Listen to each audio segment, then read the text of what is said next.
Saúdo-vos com a santa paz de Deus e sejam bem-vindos a mais um estudo do nosso canal CCB Estudos. A paz de Deus. Seja bem-vindo ao grupo CCB Estudos. Eu sou Asher Nascimento, servo do Deus Altíssimo, pesquisador bíblico, e vamos iniciar o nosso estudo de hoje em nome do Senhor Jesus.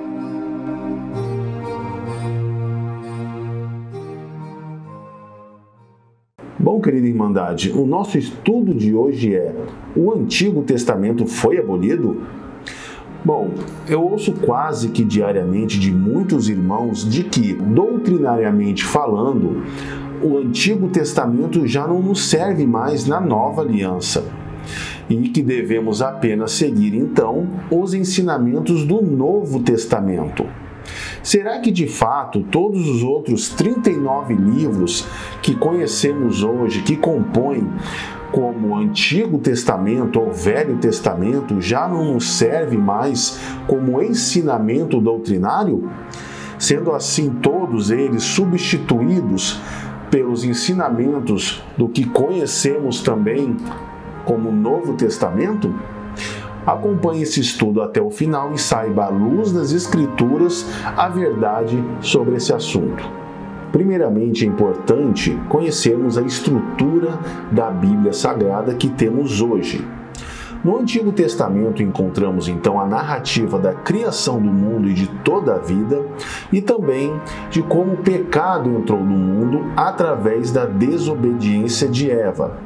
Nós vemos também a eleição de um povo santo escolhido por Deus e a sua aliança feita com este povo e a entrega de sua santa lei. E a este povo também seria incumbido a missão de portar os mandamentos de Deus a todas as nações da terra. E por fim, o Antigo Testamento tem o seu término narratório no fim do exílio babilônico do povo hebreu. Já o Novo Testamento apresenta uma aliança renovada entre Deus e a nação de Israel, e também a inserção de todo o povo gentil que foi enxertado a esta nação e também através do sacrifício de Cristo foram inseridos na aliança com Deus, conforme vemos em Romanos 11. Vemos também no Novo Testamento o fim de todos os rituais religiosos de tabernáculos, que eram sacrifícios, ofertas e também o sacerdócio humano na linhagem de Arão, que era, por fim, para intercessão entre o homem e Deus, para expiação do pecado. Então, tais rituais foram transferidos para a pessoa de Cristo, conforme também vemos nas cartas aos Hebreus. Então, a nossa Bíblia que temos hoje em mãos, ela não era dividida em capítulos até o ano de 1227 depois de Cristo, quando, por fim, o arcebispo da Cantuária, Stephen Langton, realizou tal trabalho, dividindo a nossa Bíblia em capítulos. E, por fim, no ano de 1551 depois de Cristo, a Bíblia foi subdividida em versículos por Robert Stinney. Então, a Vulgata Romana, ela fez todo o trabalho de dividir a Bíblia em capítulos, versículos e entre Antigo e Novo Testamento. Ela foi escrita por 40 autores. O Antigo Testamento foi escrito entre 1445 a.C. e 450 a.C.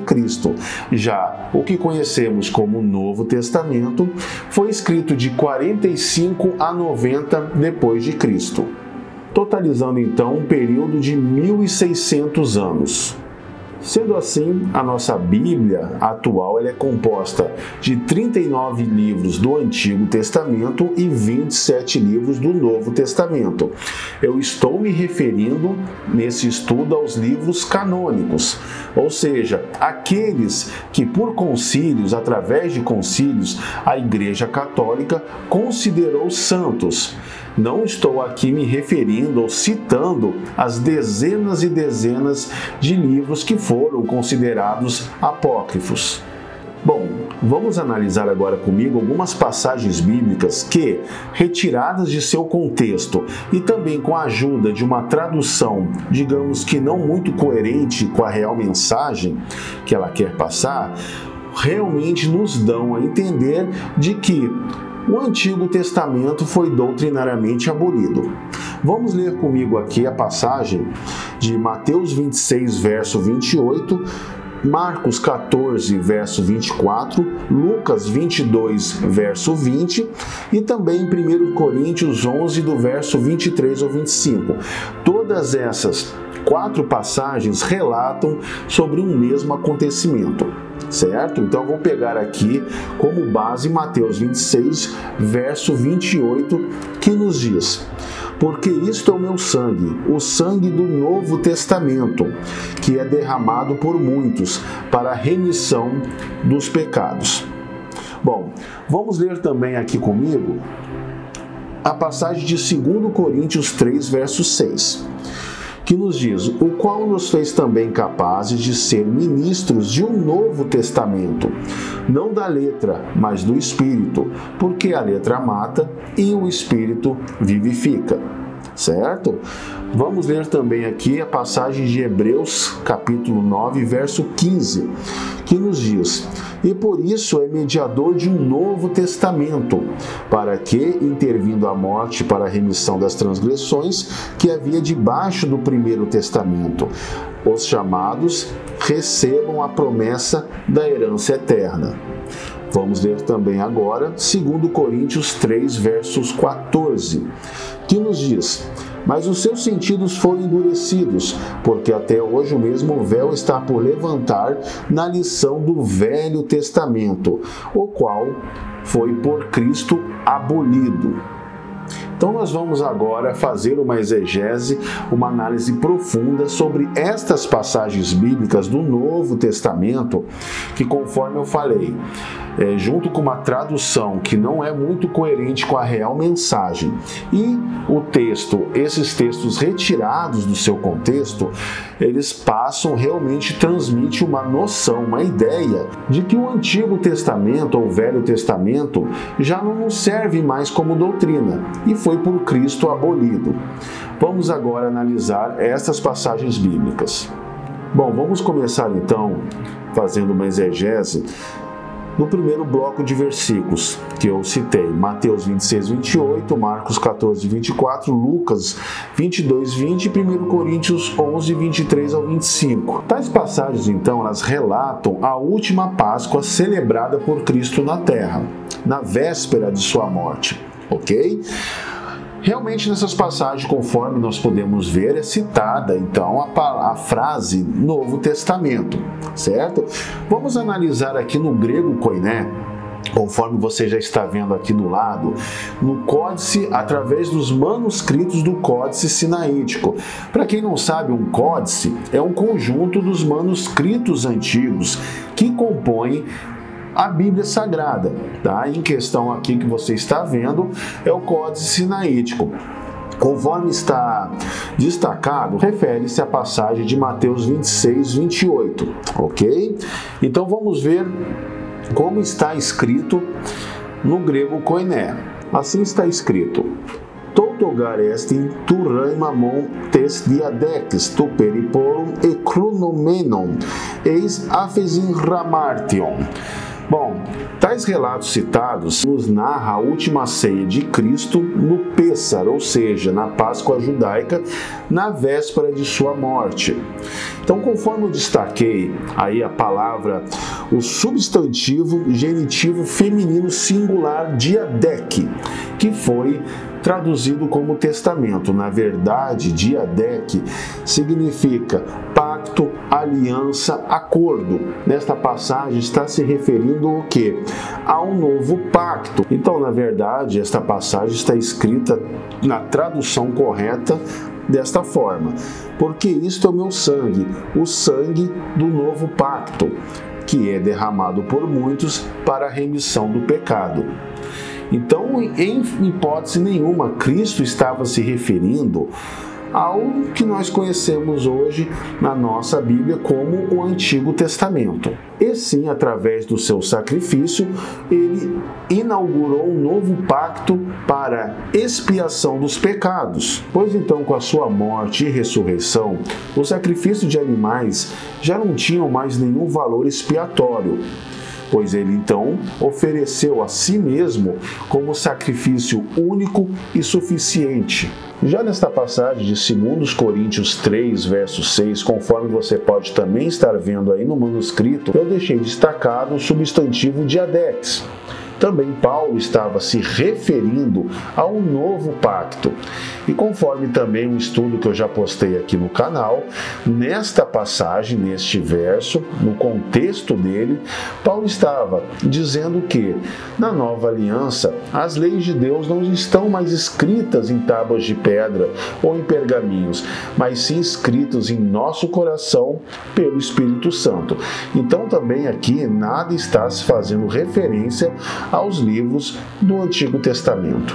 Já na passagem de Hebreus 9, verso 15, conforme você pode também conferir no manuscrito antigo, há dois substantivos destacados, ambos com raiz diadec, ou seja, que significa pacto. O primeiro está no caso genitivo, onde indica que Cristo é o mediador do novo pacto, e na segunda ocasião está no caso dativo, onde está se fazendo referência ao antigo pacto que foi quebrado. Porém, é importante destacar de que as alianças de Deus, ou os pactos que Deus faz com o povo, ele jamais os anula. Ok? O povo, ele quebra, ele transgride esse pacto, ou seja, os mandamentos. Então, quando o homem, ele transgride, ele quebra os mandamentos de Deus, há uma quebra de aliança, há uma quebra de pacto em relação ao homem com Deus. Mas Deus nunca, jamais, ele desfaz as suas alianças. Bom, agora vamos analisar a passagem de 2 Coríntios 3, verso 14. Eu deixei esta passagem para o final, pois ela carece de uma análise um pouco mais profunda, pois ela é a principal utilizada hoje no meio cristão para se basear na tese de que realmente o Velho Testamento foi abolido por Cristo. Vamos reler esta passagem. Mas os seus sentidos foram endurecidos, porque até hoje o mesmo véu está por levantar na lição do Velho Testamento, o qual foi por Cristo abolido. E também, como você pode conferir no manuscrito desta passagem, eu deixei grifado o substantivo diadex e o adjetivo que veio antes, palaias, que significa velho, certo? Então aqui está se fazendo referência a um velho pacto. Se nós começarmos a analisar este capítulo do verso 7 em diante e com a tradução correta em mente, nós não teremos dificuldade nenhuma de compreender a real mensagem de que o apóstolo Paulo quis nos transmitir. Paulo ali estava começando fazendo referência de que quando o ministério da antiga aliança, ou seja, os mandamentos de Deus, que eram os termos da aliança de Deus com o povo, foram entregues a Moisés no Monte Sinai, a sua face resplandecia, ou seja, como Moisés esteve tanto tempo na presença de Deus, recebendo os mandamentos, os santos mandamentos, quando ele desceu e se dirigiu ao povo de Israel para estar transmitindo os mandamentos de Deus, a sua face brilhava de tal forma de que eles não conseguiam direcionar os seus olhares para a face de Moisés. Então Paulo dá uma continuidade nesta premissa figurativa de que se esse ministério que trazia condenação pelo fato dos mandamentos de Deus estarem escritos em pedra já era glorioso, maior glória então está neste novo ministério da nova aliança. Por que Paulo falou isso? Bom, conforme nós sabemos que os termos de uma aliança com Deus, tanto da antiga quanto da nova, são os seus mandamentos. Como os mandamentos estavam escritos em tábuas de pedra e o homem estava sendo guiado pela sua carne, e a carne é inimiga de Deus, pois ela não se sujeita à lei de Deus, então todo aquele que transgredia os seus mandamentos era réu de condenação, pois pecado nada mais é do que a transgressão da lei de Deus. Então, no novo pacto, agora na nova aliança, Todo convertido, ele tem o quê? Tem a lei de Deus escrita no seu coração, pelo Espírito Santo de Deus. Sendo assim, nós somos capacitados, dentro da nossa nova natureza espiritual, a cumprir os mandamentos de Deus. Por isso de que esta aliança, ela é mais gloriosa do que a primeira. Isto que Paulo estava se referindo. Por quê? Você tendo a lei de Deus, seus mandamentos escritos no seu coração, você perde a influência da sua carne. Você passa, conforme está lá em Romanos 8, do verso 1 ao 8, você começa o quê? A naturalmente a satisfazer, a cumprir aquilo que a lei de Deus exige. Sendo assim, você está livre da influência da sua carne, você está livre da influência do pecado, livre da condenação. Então, por este fato que Paulo diz que o ministério da nova aliança é o ministério mais glorioso, porque traz vida, vida eterna e paz com Deus. E vamos ler então agora também do verso 13 ao 16, onde nós vamos chegar ao entendimento completo desta passagem. Bom, na tradução correta, usando realmente o substantivo diadec corretamente, vamos ver como é que ficou.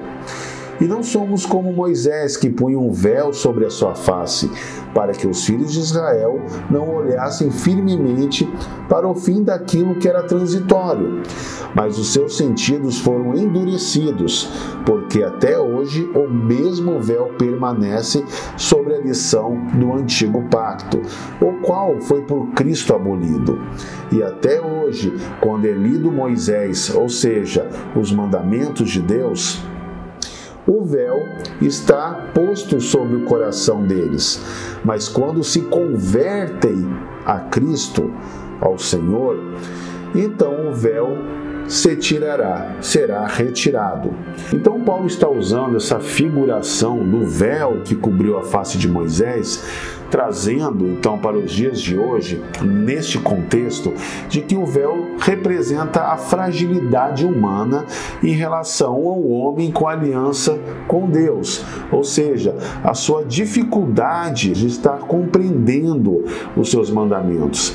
E a partir do momento que ele é convertido em Cristo, este véu então é por fim retirado.